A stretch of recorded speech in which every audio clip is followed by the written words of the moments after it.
جریر نے منصور سے، انہوں نے عبداللہ بن مرہ سے، انہوں نے حضرت عبداللہ بن عمر رضی اللہ عنہما سے روایت کی، انہوں نے کہا رسول اللہ صلی اللہ علیہ وآلہ وسلم ایک دن ہمیں نظر سے منع کرنے لگے۔ آپ فرمانے لگے یہ کسی چیز کو نہیں ٹالتی، اس کے ذریعے سے تو بخیل سے اللہ کی راہ میں کچھ نکلوایا جاتا ہے۔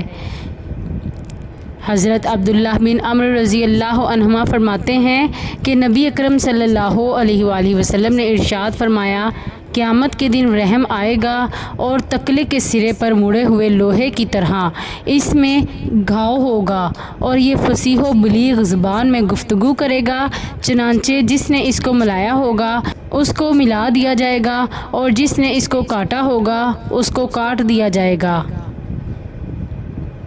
حضرت ابو ہریرہ رضی اللہ عنہ فرماتے ہیں کہ نبی اکرم صلی اللہ علیہ وآلہ وسلم نے ارشاد فرمایا، رحم رحمان کی ایک شاخ ہے، وہ کہتا ہے یا اللہ مجھے کاٹا گیا ہے، مجھے تکلیف دی گئی ہے، اللہ تعالیٰ اس کو جواب دیتا ہے کیا تو اس بات پر راضی نہیں ہے کہ میں اس سے ملوں جو تجھے ملائے اور میں اس سے تعلق ختم کر دوں جو تجھے توڑے؟